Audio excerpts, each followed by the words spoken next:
जय माता दी दोस्तों, कैसे हो आप लोग। आशा करती हूँ आप सब बहुत अच्छे होंगे। तो गाइस, आज का जो दिन है वो है एकादशी का। माता रानी का विसर्जन हो चुका है, सब कुछ सूना सूना और शांत हो गया है और फिर से हम वही डेली रूटीन में आ गए हैं। अब कोई पूजा पाठ नहीं, कोई एक्साइटमेंट नहीं, कोई जल्दीबाजी नहीं। सब कुछ अब पहले जैसे ज़िंदगी चल रही थी बिल्कुल वैसे ही अब शांति से ज़िंदगी जो है वो चलने वाली है, क्योंकि माता रानी का विसर्जन हो गया है। फिर से हम माता रानी का अगले साल आने का वेट करेंगे। और इसी के साथ जो है वो अनीता जी का भी वीडियो आया है और अनीता जी भी अपने गांव से चली गई हैं। वैसे तो वो नवमी वाले दिन ही, अष्टमी या नवमी वाले दिन ही वो अपने गांव से चली गई थी, पर उनका वीडियो लेट आया क्योंकि नवमी वाले दिन अंजलि और गोलू ने एक शॉर्ट वीडियो अपलोड किया था। साथ में बोला था कि हमारी पूरी फैमिली इकट्ठे हैं, चाहे जैसे भी हो, हम दशहरा हमेशा साथ में मनाते, तो इस बार भी हम साथ में ही दशहरा सेलिब्रेट करेंगे। तो मैंने परसों ही देखा था कि अंजलि और गोलू का वीडियो आया था, तो पता चल गया था, क्योंकि अनीता जी पहले से ही बोल रही थी कि 1-2 दिन में हम लोग यहाँ से चले जाएंगे, 1-2 दिन में हम लोग यहाँ से चले जाएंगे। तो फाइनली अनीता जी और अंजलि जो है वो लाला जी और बच्चे जहाँ पे हैं वहाँ पे चले गए हैं। अब जैसे ही अनीता जी घर से निकली, जब तक अनीता जी घर में थी तब तक कुछ भी नहीं चल रहा था। उनका जो डेली रूटीन, डेली की रेसिपी, वही सारी चीज़ें जो है वो चल रही थी। लेकिन जैसे ही अनीता जी और अंजलि गांव से निकले हैं वैसे ही स्क्रिप्ट जो है वो आ गई है। जब तक अंजलि और अनीता जी थे तब तक स्क्रिप्ट नहीं आ रही थी, क्योंकि स्क्रिप्ट आने में प्रॉब्लम हो रही थी, कैरेक्टर एक्टिव नहीं हो पा रहे थे। और जैसे ही अनीता जी गई वैसे ही लाइट, कैमरा, एक्शन हुआ और कैरेक्टर जो है सारे प्ले होने स्टार्ट हो गए हैं। तो सबसे पहले दिखाया गया दादाजी की बीमारी, और दादाजी बीमार हैं, उनको पानी वगैरह चढ़ाया गया है। और देखो, हम किसी की बीमारी का मजाक नहीं उड़ा सकते, हमें नहीं पता है कि क्या वो सच में बीमार है या झूठ में बीमार है। लेकिन अनीता जी का एक वीडियो आया है जिसमें वो बता रही हैं, एक शॉर्ट वीडियो है जिसमें वो ये बता रही हैं कि ये सारी चीज़ें स्क्रिप्टेड है। और जब जब मैं घर से बाहर आती हूँ, जब जब हमारी फैमिली घर से बाहर निकलती, तभी क्यों ये लोग बीमार पड़ जाते हैं, क्योंकि इनको स्क्रिप्ट दी जाती है कि ऐसा कैरेक्टर जो है वो प्ले करे। जब तक मैं गांव में थी तब तक ये लोग बीमार नहीं पड़े थे, और जैसे ही मैं गांव से निकली तो मुझे नेगेटिव दिखाने के लिए ये लोग बीमार पड़ गए हैं। और अभी बहुत सारी चीज़ें जो है वो आने वाली है। सारा स्क्रिप्ट अब बैक टू बैक स्क्रिप्ट आएगा और स्क्रिप्ट के अकॉर्डिंग जो है वो काम होगा। तो इसलिए अनीता जी ने बोला कि ऐसे किसी भी चीज़ों में आप लोग प्लीज़ मत फंसिएगा, मत पड़िएगा। तो ये चीज़ें अनीता जी ने बताई है। वहीं पे अनीता जी का एक वीडियो है जिसमें उन्होंने सारी चीज़ें बताई है कि वो उनको किस तरीके से वहाँ से हटाने की कोशिश की गई, लाला जी को फंसाने की कोशिश की गई। उनकी पूरी फैमिली जो है वो अस्त व्यस्त हो चुकी है, ना तो वो लोग दिल्ली में है ना ही कहीं और है। और उन लोगों को देख के जहाँ से वीडियोस बन रहे हैं ऐसा फील हो रहा है कि ये लोग होटल में कहीं जाकर स्टे कर रहे हैं। तो आप समझ सकते हो कि उनकी फैमिली के लिए कितना मुश्किल पल है कि उनकी 2-3 जगह पे प्रॉपर्टी है और वो अपनी प्रॉपर्टी पे भी नहीं रह सकते। जहाँ उनकी प्रॉपर्टी है वहाँ वो अपनी प्रॉपर्टी को छोड़ के, अपना घर छोड़कर, और उनको इधर उधर भागना पड़ रहा है, छुपना पड़ रहा है। ब्लॉगिंग उनका मात्र एक जरिया है जिससे वो वीडियोस बना सकते हैं और उनका इनकम का जो सोर्स है वो चलता रहेगा। ललित जिसकी अभी अभी शादी हुई है, वो बंदा अपनी न्यू वाइफ को छोड़कर इधर उधर भागता फिर रहा है। तो आप समझ सकते हो कि कितना इन लोगों के परिवार पे मुसीबत जो है आ गई है।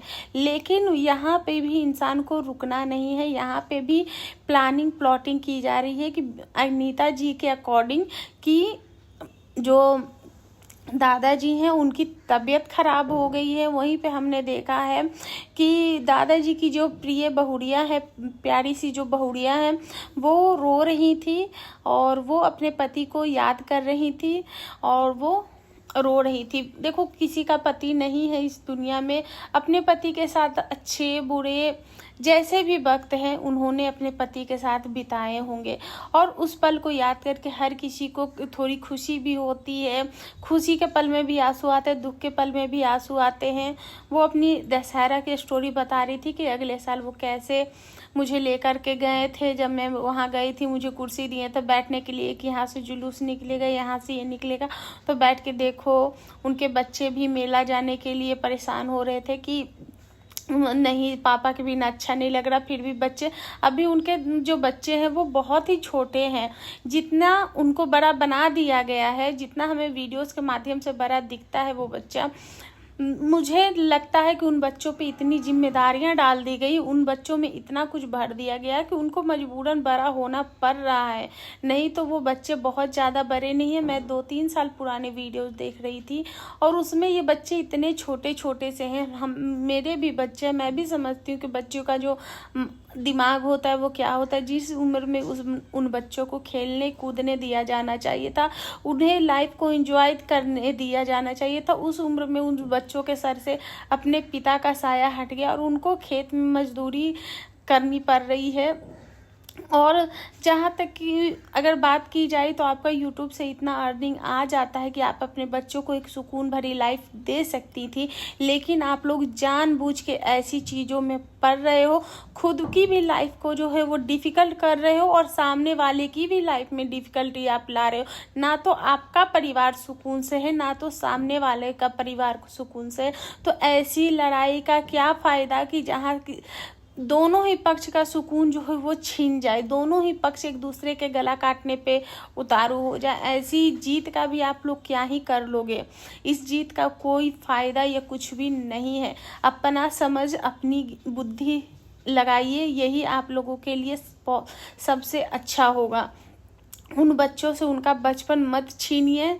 और अगर खेत में आप मजदूरी करते, आप बच्चों के बजाय आप जन मजदूर रख लीजिए, उनसे आप काम करवाइए, वो आपके लिए ज़्यादा अच्छा होगा, तब ताकि आपके बच्चे पे इतनी छोटी सी कंधों पे इतनी बड़ी जिम्मेदारी ना आए।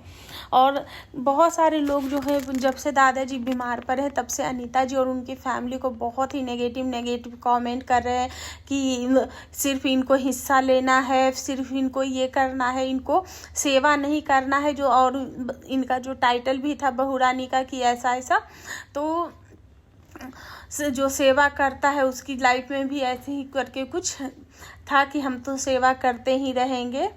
पर मैं ये कहना चाहूँगी कि जिस इंसान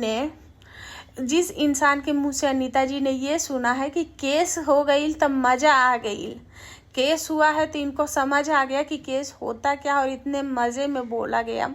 जिस ससुर ने मार खाते हुए अपने बेटे को देखा और अपनी बहू को देखा, उसके बावजूद भी किसी भी तरीके से किसी को रोका नहीं और हंस रहे थे। और अपने ही बहू को ये बोलना, अपने ही बेटे को ये बोलना कि केस हो गई तो मज़ा आ गई, अपने ही बेटे की लाइफ को इतना डिफ़िकल्ट कर दिया गया है।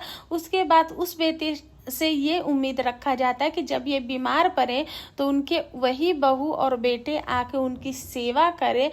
ऐसा खुद को दिखाना क्या किस तरीके से सही है? क्या उस बेटे का या उस बहू का मन करेगा, या फिर उस पोते पोती का मन करेगा कि वैसे दादा का जाके सेवा करे? तो जो लोग ऐसे कमेंट करते हैं उनको भी थोड़ा सा समझना चाहिए कि इनकी लाइफ इतनी डिफ़िकल्ट हो, वो घर परिवार छोड़ के भागे फिर रहे हैं, अपना इतना सब कुछ बनाया, एक साम्राज्य बनाया, और उस साम्राज्य को ये भोग नहीं रहे। उस साम्राज्य को छोड़कर कभी इधर तो कभी उधर, तो कभी उधर तो कभी उधर, ये लोग भागे फिर रहे हैं अपनी ज़िंदगी बचाने के लिए, अपने बच्चों का भविष्य बचाने के लिए। और उस इंसान से ये उम्मीद की जाती है कि वो उस बीमार इंसान का सेवा करे। और जहाँ तक अनीता जी के अकॉर्डिंग ये जो बीमारी भी है वो स्क्रिप्टेड है, क्योंकि जब तक ये लोग गांव में रहते हैं तब तक इन लोगों को कुछ नहीं होता। जैसे ही ये लोग गांव में आ जाते वैसे ही इन लोगों को बीमारियां जो है वो पकड़ लेती है और ये लोग बहुत ज़्यादा परेशान हो जाते हैं। अगर इतने ही परेशान हो जाते हैं तो सहूलियत से केस को वापस ले लेना चाहिए था, दोनों पक्ष को आमने सामने बैठकर। फिर इतनी अक्कर नहीं दिखानी चाहिए थी जितनी अक्कर आप लोग दिखा रहे हो। या तो फिर करो नहीं, करो तो फिर रो नहीं, और रो तो फिर दिखाओ भी नहीं। तो बस इसी के साथ अपना ये रिएक्शन जो है वो एंड करते हैं।